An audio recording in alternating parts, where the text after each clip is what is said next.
So you'll delete all that stuff we just did. Okay. So this is my fourth lesson, and the focus is on syllables and understand what is syllable, and understand every time when they see VCCV pattern, they need to separate it to C and make it two syllables. And why I'm doing this, because it is follow the Orton-Gillingham sequence, and now they know a lot of spelling patterns and learn a lot of sounds. So now is the time for them to understand what is syllable, what is open syllable, what is closed syllable. So it will better help them when it's come to decoding the vocabularies. And in terms of assessment, because in this lesson I still focus a lot on the in-task standard 6, which is assessment. So there are a lot of informal assessments during the whole lesson. When we start the lesson, I start to review the sound we learned before, and then later during the lesson we have a lot of individual practice. So this can also be an informal assessment to see if they get it or not, because it is a little bit tricky when it comes to what is syllable, because initially one of the students said cat is two syllable. Yeah, so it is very important to let them to understand what is vowel, and one syllable only has one vowel sound. And then when it's come to in-task standard 7, which is planning for instructions, this is one of the very typical lesson that I will start with review, and then explicitly teaching one concept, and then with a lot of practice. And when it comes to practice, they have I have modeling, and we have practice together, and I try to let them to practice independently.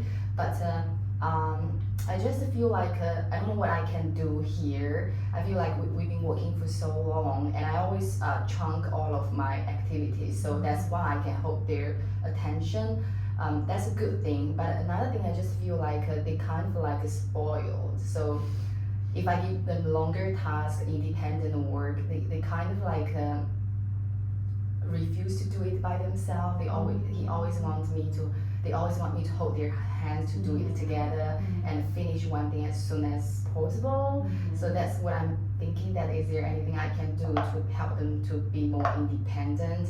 And I know that the chunk the lesson is very important, but at the same time I also want them to have the ability that can sit there, do something by themselves for maybe 10 minutes. That's kind of like one of my goals to working with them, because in the future when we get more students and they are different levels, I think that will be, even not talking about that, it's just very important to them that how can I let them to sit there and do the individual work individually. Yeah.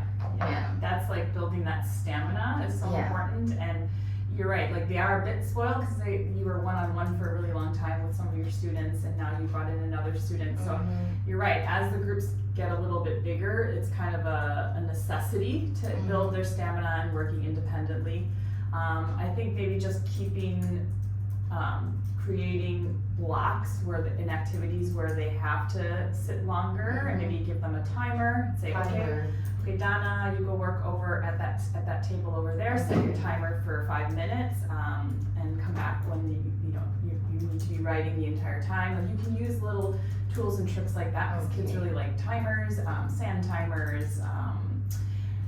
And I think that also comes with time. I think as they're building the skills, and then your expectations also, you can make that just like a explicit expectation, even in part of your list on the board, because they seem very connected to the Yes, to the they are. schedule. They are more connected to it than me. And so like you can even write things in there, like extended writing for 6 minutes or 7 minutes today, like.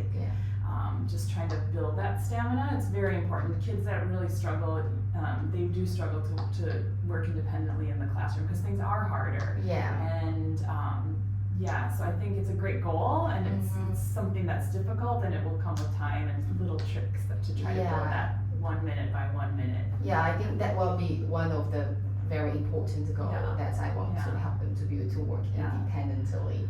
and I wish it can transfer to the classroom. That's the ultimate goal. Yes. And yeah. Yeah, and I have another question is that I've been working with them for a few months, and I'm thinking, because now the lesson plan is purely designed to try to close the gap.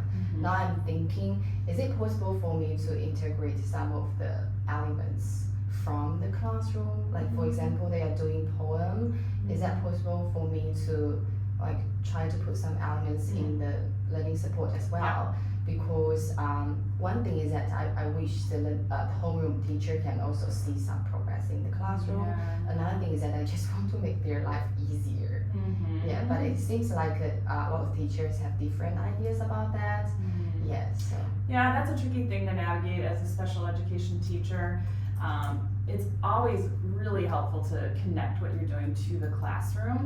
Like if they're doing poems, if you pull poems that are at their level, or take a poem that they're reading at the fourth grade level and practice it with them, read it to them, and allow them to practice with support, even though it's above their level. If you kind of give them an extra opportunity with support to read it to them, read it together, let them try, certain sentences. So yeah, interacting with the content with support is really good. It's